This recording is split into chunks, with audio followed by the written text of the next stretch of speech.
Il se passe beaucoup de choses à Petite-Rivière-Saint-François et je fais le point sur les différents dossiers d'actualité de Petite-Rivière en compagnie du maire Jean-Guy Bouchard. Monsieur Bouchard, bonjour. Oui, bon matin, M. Ouellet. Merci d'être avec nous. Ça fait plaisir. Plusieurs choses, ça brasse à Petite-Rivière. On s'est dit, on va inviter Monsieur le maire, on va faire le point sur différents dossiers. Donc, j'ai ma liste de questions et puis on y va tout de suite en parlant du Sentier de la Rive. Oui. Le Sentier de la Rive, c'est le projet qui relierait Baie-Saint-Paul à Saint-Joseph-la-Rive. Oui. Et puis là, dans les dernières semaines, vous avez levé la main.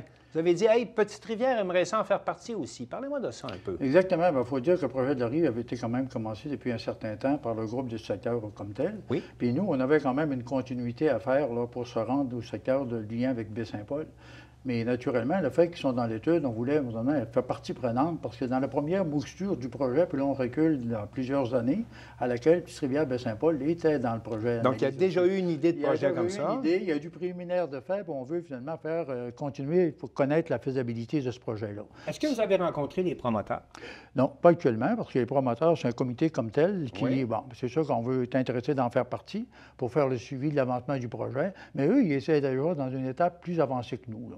Fait que là, on va quand même cheminer graduellement dans notre étude d'analyse de faisabilité et en évaluant c'est que le premier tracé est encore valide, puis c'est encore le premier choix qui avait été retenu. On parle bien sûr d'un sentier le long de la rive, à côté du chemin de fer, Oui. reliant Baie-Saint-Paul à Petite-Rivière, une dizaine de kilomètres à peu près. Oui, environ, c'est ça. Il y avait deux scénarios qui avaient été établis là, le long du cap, parce qu'il y a une partie rocheuse qui est difficile d'accès. Puis il y avait des solutions qui avaient été apportées.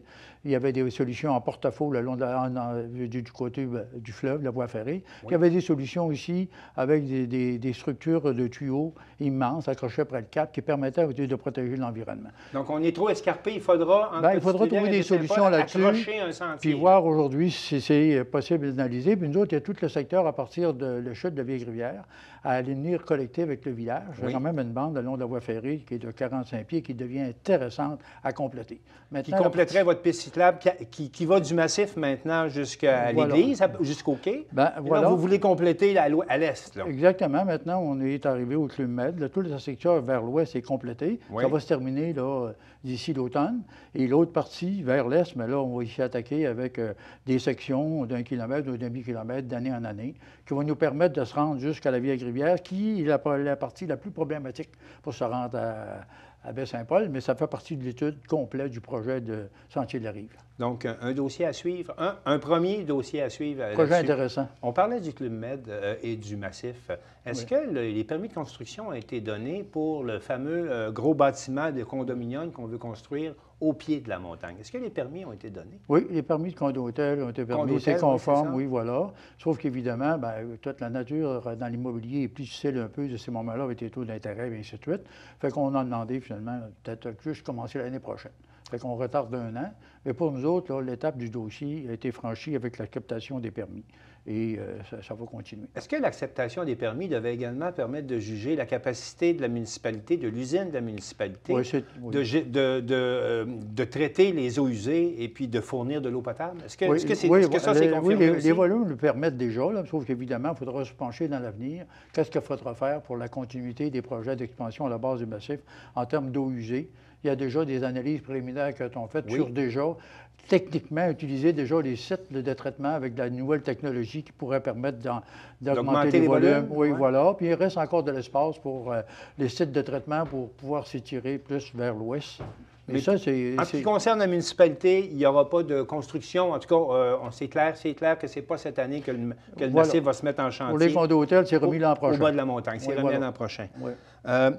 Vous êtes en train, au conseil municipal, de regarder pour un nouveau règlement qui vous permettrait, on dit, de permettre certaines constructions dans des secteurs bien ciblés sans changer le zonage. Pouvez-vous m'expliquer c'est quoi ce genre de règlement-là? C'est une nouvelle étape là, dans la réglementation. C'est quand même pas nouveau dans l'ensemble du Québec là, en termes d'aménagement en urbanisme. Le papier,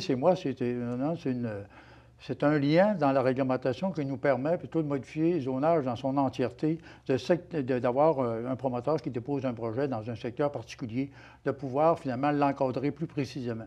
Si on donnerait en exemple, ce serait comme une grosse dérogation mineure dans un secteur pour permettre que le projet se réalise. On parle d'un projet intelligent qui pourrait très bien s'intégrer avec le milieu.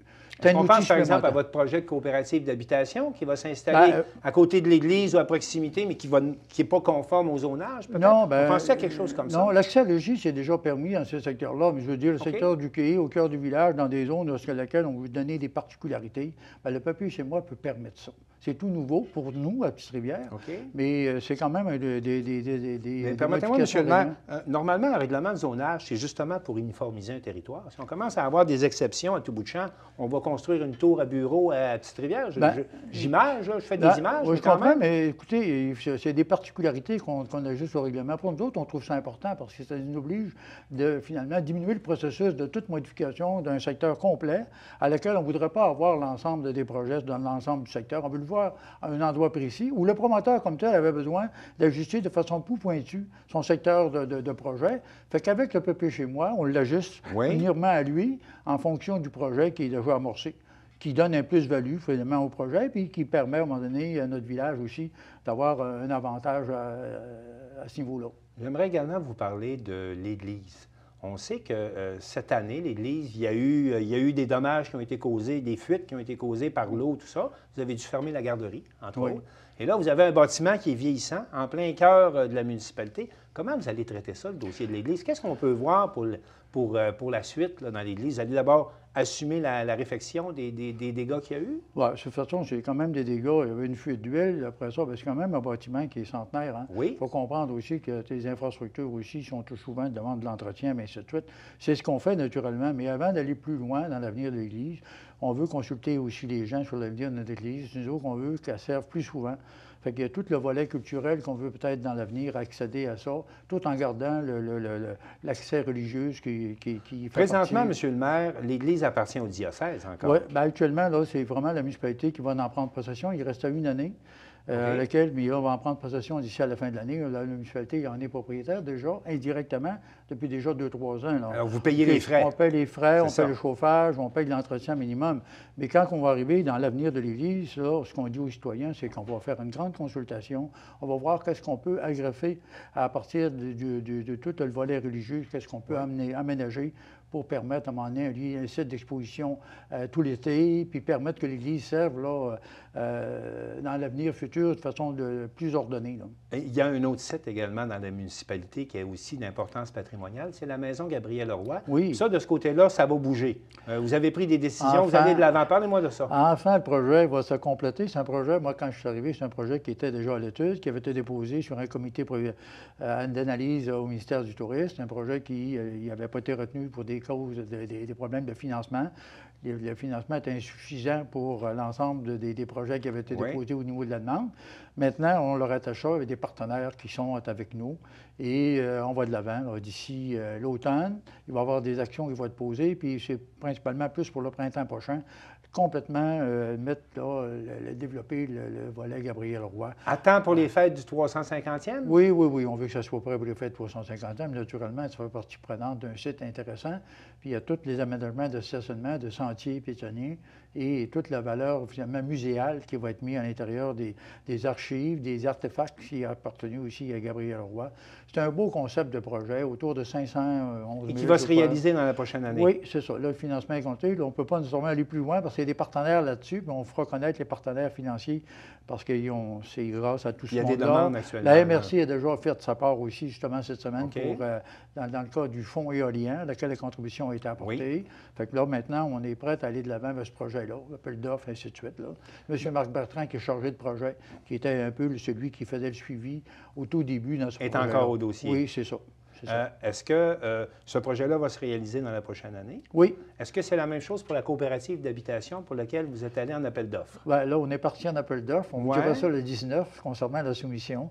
Le 19 septembre? 19 septembre. Ça a été déphasé. On parlait du 16. On a étiré de quelques jours parce que les promoteurs nous demandaient d'avoir un peu plus de temps pour déposer une soumission plus étoffée.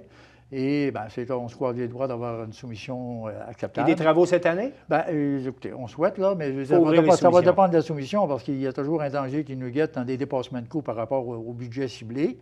Fait que là, c'est là qu'on espère beaucoup qu'on rentre dans les cadres de budget acceptables et moindre peut-être qu'ils estimaient, parce que s'il y a une compétition féroce, ça va peut-être nous aider. C'est rare, ça, monsieur le maire, c'est rare, que ça coûte moins cher que prévu. Et c'est quand même un projet intéressant. Ça permet peut-être à l'entrepreneur de commencer peut-être à l'automne, peut-être au printemps prochain. 2-3 ans qu'on travaille là-dessus? Wow, ça fait 4 ans minimum. 4 ans moi, minimum. quand je suis arrivé, c'était déjà dans la machine, sauf qu'évidemment, il y a eu la pandémie, il y a eu beaucoup de retard.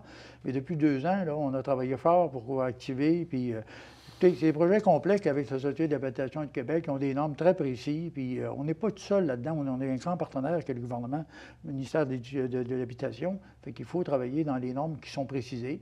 Fait que là, écoute, on est près de la cour aux lèvres, mais on va attendre d'avoir la soumission. C'est ça qui est le pierre angulaire pour la décision. Bien, monsieur le maire, nous, on va vous recevoir à nouveau pour faire le suivi sur ces dossiers. Et je vous remercie d'être venu nous voir ce matin. Ça me fait plaisir. Merci à vous.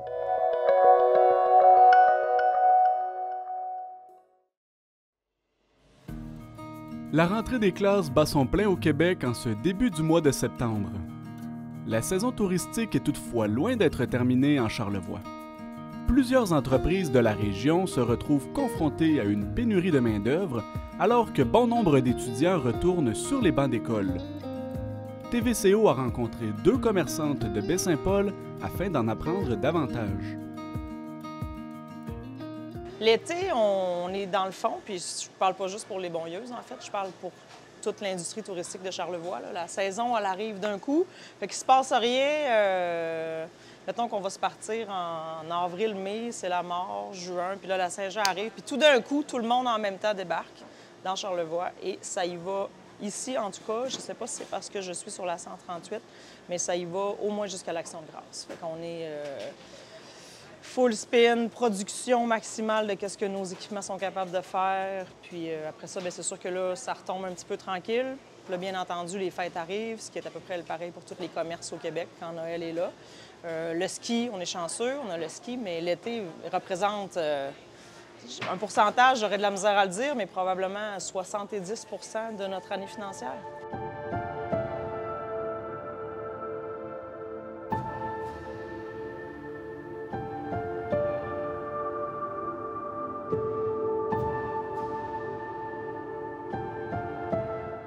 L'été, les étudiants représentent quelle proportion de vos employés? C'est un peu plus de la moitié. C'est plus de la moitié de nos employés qui sont étudiants. Donc c'est pour ça que quand ils repartent, c'est compliqué. Au dire des commerçantes rencontrées, cet enjeu se fait particulièrement ressentir dans la transition saisonnière qui débute. Nous, le problème avec la main-d'œuvre, c'est qu'à chaque fois, les étudiants, ils repartent vraiment tôt à l'école. Des fois, c'est mi-août, des fois, c'est fin août. Fait que là, la saison, elle n'est vraiment pas finie. Et nous, on a la moitié de l'équipe qui s'en va. Fait que là, on ne sait pas comment faire. Septembre, il n'y a personne qui va encore appliquer. En général, c'est novembre. Donc là, on est comme dans un fossé septembre-octobre avec pas de personnel.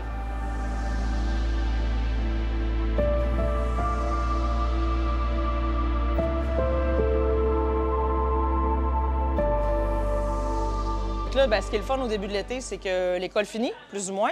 Même qu'un petit peu avant, les cégeps, les universités, fait qu'on se permet d'avoir les temps pleins, s'en vont tous en vacances avant de tomber dans la saison touristique parce qu'on ne se cachera pas que c'est extrêmement fatigant. Fait que là, les étudiants arrivent, puis tu sais, moi, mettons, là, cet été, j'ai roulé à 52 employés. Puis là, dans ces 52-là, j'en ai environ 20 qui étaient des étudiants du secondaire jusqu'au cégep. Donc 40 % des employés. Oui, à peu près. Fait que là, c'est le fun, il arrive, mais de plus en plus, à chaque année, l'école, on dirait qu'elle commence de plus en plus tôt. Cette année, j'en ai qui finissaient le 12 août, ils retournaient à l'école. Fait que là, moi, je me trouve à avoir une saison touristique dans le fond. Puis nos étudiants s'en vont de semaine après semaine. Bon, bien là, une semaine, j'en perds 3. Après ça, une autre semaine, j'en perds 4. Une autre semaine, j'en perds 3. Parce que cette année, l'Action de grâce, c'est le 14 octobre, là. Fait que là, moi, je perds certains de mes jeunes le 12 août. Je perds le reste la semaine prochaine, on est le 27. Mais je file jusqu'au 14 octobre. À pleine capacité, là, tu sais, ça y va. Bien, c'est sûr que c'est moins fort qu'en juillet, qu'en août. Mais ça reste des mois très, très forts. On dirait pour nous autres parce qu'on a moins d'employés. Mais il y a encore beaucoup, beaucoup de monde. Cette situation engendre une foule de répercussions commerciales. Alors, les heures d'ouverture, on garde les mêmes pour ne pas changer trop les gens. Mais par contre, on a fermé vendredi, samedi, faute de main-d'œuvre. Là, Puis c'est pas faute d'avoir demandé partout, sur Indeed, sur nos réseaux sociaux, on en parle à la caisse, à tout le monde qu'on connaît, mais je pense que tout le monde est un peu dans le même problème que nous, c'est qu'il n'y en a pas de personnel. Donc, nous, moi, j'ai des amis qui vont venir nous aider pour rouvrir le vendredi, samedi, mais ils vont faire ça en plus de leur emploi principal, fait que c'est vraiment pour dépanner, puis c'est compliqué.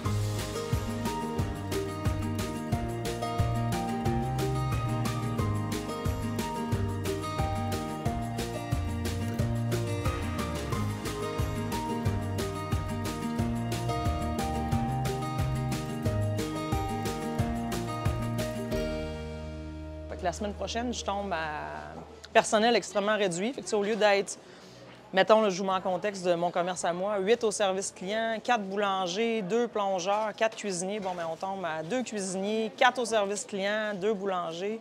Fait que là, on tombe vraiment, vraiment réduit. Puis tout le monde fait un peu les jobs de tout le monde pour compenser ça.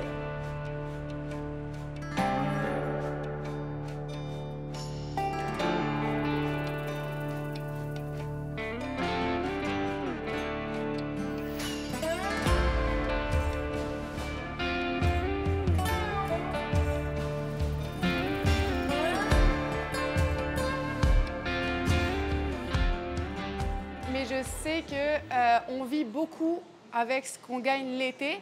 Mettons, on a des mois, novembre, avril, on perd vraiment de l'argent, fait qu'on ne pourrait pas être ouvert toute l'année si ça ne marchait pas aussi bien l'été. Parce que c'est notre source de revenus le plus important, c'est vraiment l'été, c'est se concentrer sur 3-4 mois. Après, on vit tranquillement. C'est vraiment, on paye les factures et on ne fait pas vraiment de bénéfices.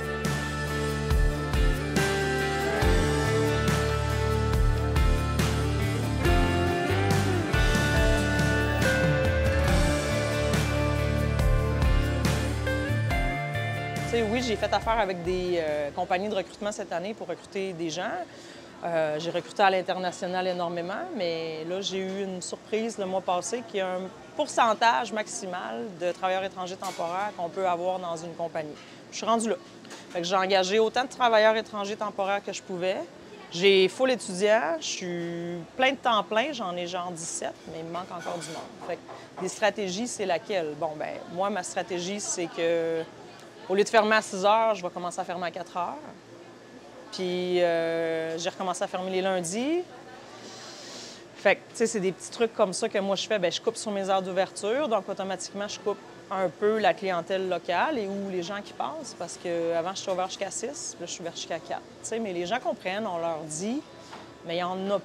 C'est quoi les solutions? Les retraités, ben, ils veulent pas travailler la fin de semaine en restauration, ben on roule la fin de semaine.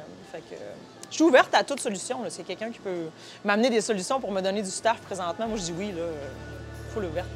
La valeur du travail réalisé par la main-d'œuvre étudiante est toutefois reconnue.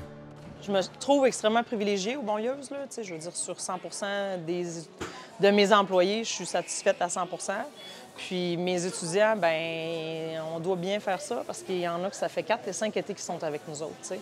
Puis oui, c'est sûr qu'il y a plus de formation un peu à faire côté étudiant parce qu'ils ont 14, 15 ans, mais il reste des fois jusqu'à temps qu'ils partent à l'université. Fait que, tu sais, un étudiant, ça jase un peu plus, puis c'est bien normal. Là. Ils font leur social, puis ils sont contents, puis l'important, c'est qu'ils jasent en travaillant, là, mais moi, j'ai besoin de mes étudiants, puis je les garde, puis je les aime, puis je les garde, parce que je veux qu'ils reviennent à Noël, je veux qu'ils reviennent au relâche, je veux qu'ils reviennent quand ils finissent le cégep, puis je veux essayer de les garder le plus longtemps possible. T'sais.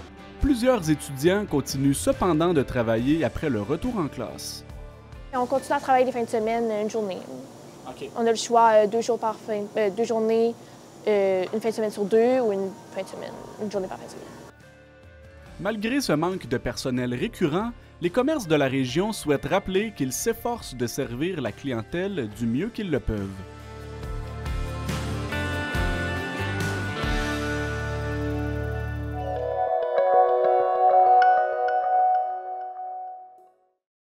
On reçoit aujourd'hui Francis D. Desnoyers, qui est responsable pour la SNAP Québec. Bonjour, M. Desnoyers. Bonjour. Bien, tout d'abord, qu'est-ce que ça veut dire la SNAP Québec, l'acronyme qui définit votre organisme? Bien, la SNAP Québec, c'est la Société pour la nature et les parcs, section Québec. Donc, c'est un organisme qui est national au sens où c'est à travers le Canada, mais c'est aussi national au Québec. Donc, la SNAP Québec, c'est vraiment juste le territoire du Québec qui nous intéresse, évidemment. OK. Alors là, vous lancez des activités de consultation en ligne pour la population dans le cadre d'un contexte qui est lancé par le gouvernement du Québec. Est-ce que vous pouvez nous en dire un petit peu plus? Ben exactement, c'est bien présenté. C'est une initiative du gouvernement. C'est l'appel à projet d'aires protégées en territoire public. Donc, dans le contexte actuel, on a des objectifs assez ambitieux au Québec de protection du territoire. Donc, actuellement, on a 17 de territoires protégés en milieu terrestre et eau douce et 10 en milieu marin. Et on vise à atteindre 30 de protection d'ici 2030. Donc, le gouvernement, pour aller chercher là, des projets qui vont parler aux gens dans les régions, dans les localités, on vise à aller chercher là, des propositions qui vont vraiment émaner de la population, des organismes, de tous les gens qui utilisent le territoire. Et donc, c'est pour ça qu'il y a un appel à projet qui est lancé, donc ouvert à absolument tout le monde. Et nous, on appuie le gouvernement dans ce projet-là, autant en communication, en mobilisation et en accompagnement des proposeurs potentiels. Et vous travaillez en collaboration, donc, avec des organisations environnementales dans toutes les régions du Québec. Bien, c'est ça. C'est un objectif clé pour nous à la SNAP Québec. On est basé à Montréal. Donc, nos initiatives de protection du territoire, on les fait toujours en association avec des organismes régionaux pour s'assurer là, de répondre à la vision et la volonté des gens qui vivent le territoire. Avec qui vous travaillez en Capitale-Nationale et ici particulièrement en Charlevoix? Bien, il y a plusieurs organismes là, avec qui on travaille dans la région. En fait, on travaille avec le plus d'organismes possible là, et c'est pas seulement des gens en conservation. On travaille aussi là, avec des gens dans le milieu du tourisme, en récréotourisme, entre autres, ce genre de choses-là. Et principalement, là, nos partenaires dans la région, on s'est associé avec les CRE à peu près dans toutes les régions. Donc, le CRE, le Centre régional dans l'environnement de Capitale-Nationale est vraiment un acteur clé dans la région pour nous. Mais il y a aussi Capital Nature, qui est un autre organisme qui travaille en conservation privée.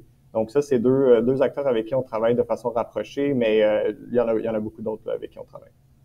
OK, super. L'activité que vous organisez la semaine prochaine, en quoi ça consiste?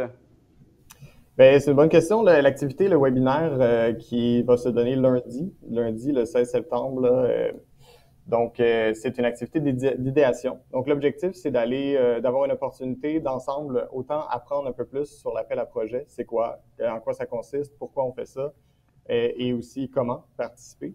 Mais c'est aussi une opportunité pour regarder des cartes ensemble et identifier des territoires d'intérêt, identifier des secteurs que les gens connaissent, partager les connaissances des territoires, mais aussi partager les gens entre eux peuvent partager les territoires qu'ils souhaitent déposer dans l'appel à projet. L'appel à projet que vous devez, de votre côté, déposer auprès du ministère de l'Environnement du Québec, est-ce que la date butoir, c'est bien le 15 octobre? Oui, c'est ça. Puis pour préciser, je l'ai dit au départ, mais c'est vraiment ouvert à tout le monde. Donc, la SNAP Québec, nous, c'est certain qu'on dépose et on va déposer des projets, mais c'est vraiment les gens, les citoyens, les organismes, tout le monde peut déposer. Donc, la date butoir, c'est le 15 octobre. Et c'est assez simple, c'est un formulaire en ligne qu'on doit remplir. Il y a 3 questions à 3000 caractères maximum par question. Donc, on n'est pas dans une étape où on doit avoir des données étendues sur le territoire ou une connaissance très approfondie. Oui. C'est vraiment pour rassembler des opportunités qui parlent aux gens. Parce que la protection en territoire public, c'est fondamentalement axé sur l'acceptabilité sociale. Je suis sûr que vous êtes familier avec les enjeux en environnement. On en entend quand même beaucoup parler, même dans la région du Charlevoix. Je pense entre autres au caribou. Donc, rapidement, ça peut devenir très politique. Donc, il faut s'assurer d'avoir une cohérence entre la vision régionale et les objectifs de conservation qu'on veut mettre en branle. Sans vouloir offenser personne, la date butoir arrive dans un mois et là, on est à l'étape de consulter la population. J'ai l'impression que le projet se met en marche. Corrigez-moi si je me trompe. Est-ce qu'on n'est pas un peu proche de la date butoir pour commencer à questionner la population? C'est une bonne question. Puis c'est certain que le contexte du webinaire, c'est vraiment c'est voulu dans une optique de mobilisation des gens. Okay. Donc, pour favoriser les dépôts. L'appel à projet, c'est une période assez courte. Là. On parle de 5 mois. Donc, ça a débuté le 5 juin et ça se termine le 15 octobre. Tout au long de cette période-là, c'était possible de déposer. Donc, c'est encore possible de le faire, évidemment. Et l'atelier d'idéation actuel, c'est vraiment pour essayer de concrétiser, suite à la période estivale, des dépôts de projets au gouvernement. Concrètement, maintenant, dans Charlevoix, quel territoire serait d'intérêt à protéger ou quels sons de cloche vous avez entendus de la population qui dirait « on aimerait ça protéger cette section-là ou cette section-là de la MRC de Charlevoix » ? Bien, c'est une excellente question. Puis c'est certain que nous, dans le contexte de l'appel à projet, On n'est pas là pour imposer notre vision ou des territoires d'intérêt qu'on cible. C'est vraiment pour faire ressortir les territoires d'intérêt pour la population, pour les organismes. Donc, il y a plusieurs territoires. En ce moment, nous, on a connaissance d'environ 11 projets qui souhaitent être déposés dans le contexte de l'appel à projet pour la capitale nationale et 5 qui sont spécifiquement dans le Charlevoix. Okay. Et ça c'est plusieurs territoires. Là. Certains veulent prendre la balle au bon par rapport au caribou, par exemple, plutôt que de se faire imposer un décret fédéral. Il y a plusieurs personnes qui préfèrent justement là, prendre du leadership dans la question de déposer des territoires qui vont aider à protéger l'aire de caribou. Sinon, il y a aussi les hauts plateaux du Charlevoix qui sont d'intérêt pour la conservation. Et il y a des corridors écologiques là, entre les parcs nationaux qui peuvent être imaginés pour favoriser là, autant la faune que la flore. Pour terminer, je vous demande, qu'est-ce qui adviendra de ces résultats-là ensuite, lorsqu'ils seront transmis au ministère? C'est quoi le processus qui suit son cours par la suite? Bien, effectivement, c'est important à comprendre et à savoir, puisque dans le fond, l'appel à projet, c'est les aires protégées dont on parle. On dépose ce projet-là et les aires protégées, plus largement, là, ça peut venir combler, ça peut être des attraits touristiques, ça peut être protection de sentiers, protection de paysages. Il peut y avoir plusieurs raisons pour vouloir déposer le projet d'aire protégée.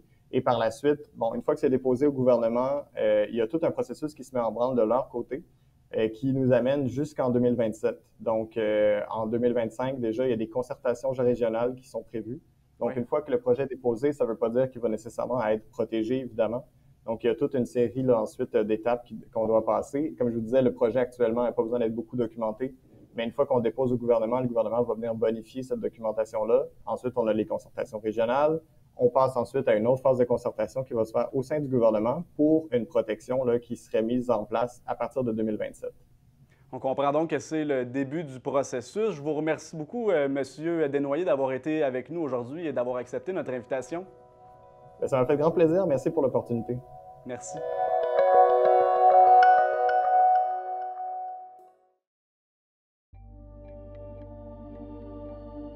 Le Musée maritime de Charlevoix a récemment inauguré les 3 abris de protection de ses goélettes fluviales.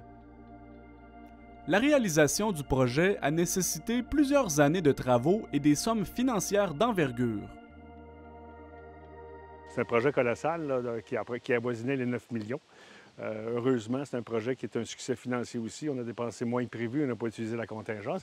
Mais les abris des goélettes, c'était un peu comme stopper l'hémorragie d'une détérioration majeure. Donc, c'est la grande opération en cœur ouvert.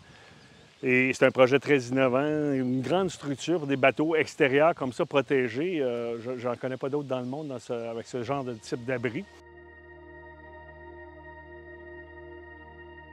La construction des infrastructures s'inscrit dans un processus de restauration des embarcations qui ne fait que débuter. Il y a des projets qui sont déposés auprès de l'association d'immobilisation, au ministère de la Culture. C'est des programmes qui sont ouverts à l'année. C'est des biens culturels quand même, donc des produits, des biens culturels pour le Québec. Alors, des projets de rénovation. Donc, il faut faire ce qu'on appelle un bilan de santé, ce qui a été fait dans le cas de la Jean-Yvan. Là, on entame le bilan de santé de la Marie-Clarisse. Et il faut s'attendre au cours des prochains 12 à... d'ici 1 an à 5 ans, à ce que les bateaux soient entièrement rénovés là, pour s'assurer de la pérennité. On remarque que la pourriture, c'est toujours un problème essentiel. Le temps est plus vite que nous. C'est comme une maison. Si on n'entretient pas notre maison, éventuellement, les cadres de fenêtre vont pourrir. Bien, c'est la même chose. Pour un bateau qui a navigué beaucoup, comme la Marie-Clarisse, quand même une centenaire, bien, là, on voit qu'il y a des bordées qui ont la pourriture. On n'a pas pu l'arrêter tant qu'on n'avait pas cet abri-là. La pluie, la neige, c'est vraiment néfaste pour des bateaux en bois. Et l'autre particularité, c'est que la Marie-Clarisse a pu quand même survivre 100 ans. Jean-Yvan, une quarantaine d'années. C'est que la Marie-Clarisse naviguait essentiellement dans l'eau salée, ce qui a donné une petite chance. Le bois est moins affecté rapidement par l'eau salée que l'eau douce. Donc, mais il n'en demeure pas moins qu'il y a des bordées qui vont devoir être remplacées, donc des éléments du bastingage. Donc, il va y avoir des travaux pour s'assurer que les bateaux retrouvent leur intégrité et soient des exhibits sécuritaires à visiter pour les visiteurs nombreux qui viennent au musée maritime de Charlevoix. La mise en valeur des goélettes permet de ne pas oublier les diverses fonctions qu'elles ont occupées dans l'économie régionale et nationale du siècle dernier. La Marie Clarisse, on peut le mentionner, c'est un bateau qui a un intérêt, premièrement à cause du nombre de vies. 100 ans, on peut en faire des choses. C'est un bateau de pêche. La Marie Clarisse, certains pensent que ça a été construit à Québec. Non, c'est un bateau construit à Shelburne, en Nouvelle-Écosse. Bateau construit pour la pêche en haute mer. Donc, sa première étape de vie, jusque dans les années 73-74, ça a été basé sur la pêche, autant du côté Nouvelle-Écosse que Terre-Neuve.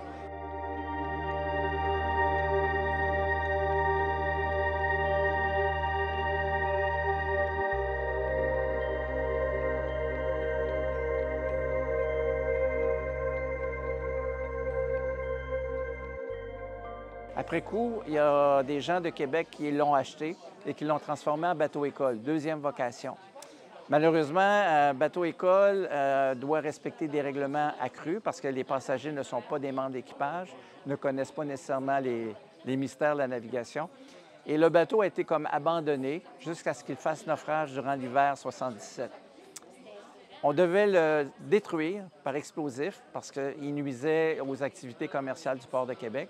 Et c'est un groupe de jeunes qui ont dit non, on va le sauver.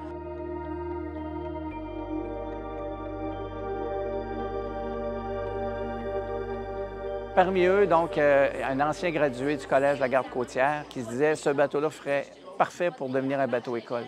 Donc, il l'a renfloué avec les moyens du bord, réparé à l'île aux Coudes et le bateau a servi comme bateau-école.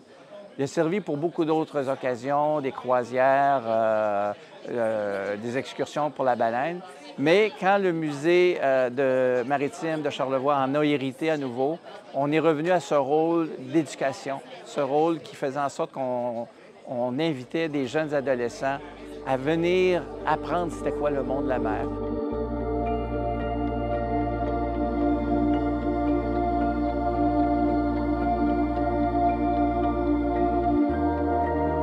Là, il retrouvait une connivence entre des parfaits inconnus avec un capitaine expérimenté qui leur disait « Bon, aujourd'hui, on va monter une voile, puis vous allez voir, c'est pas si facile. Oui, ça va être facile. » Puis ils ont appris. Puis on revoit des anciens qui ont participé à ces croisières d'initiation, qui sont revenus pas plus tard que l'an dernier, puis qui disaient « Wow, la Marie Clarisse est toujours là, puis j'ai changé complètement. » Donc, c'est un rôle qui a été apprécié, je crois, par des gens. La préservation de ce patrimoine historique charlevoisien poursuivra la mission éducative du Musée maritime. Éventuellement, donc, il va y avoir, oui, on va améliorer les explications à bord du bateau pour que les gens qui montent, parce que pour l'instant, on peut monter librement, mais il manque encore certains panneaux pour expliquer, bon, donc ça, c'est un bateau à voile, ce n'est pas un bateau à moteur, ce n'est pas une goélette d'itinérant, pour justement que les gens puissent réaliser la différence entre la Jean-Yvan, la Saint-André et la Marie Clarisse. Après avoir passé 2 ans à la tête du Musée maritime de Charlevoix, Benoît Berthiaume quitte ses fonctions avec le sentiment du devoir accompli. L'accomplissement des abris, c'est vraiment un projet majeur, c'est la raison principale, mais évidemment 4 nouvelles expositions, une 5e qui s'en vient l'an prochain. On souhaite un musée de calibre national, c'était un des objectifs.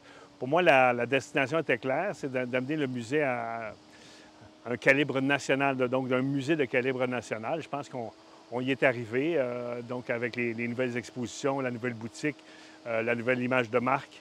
C'est le travail d'équipe, grand plaisir d'avoir été dans Charlevoix.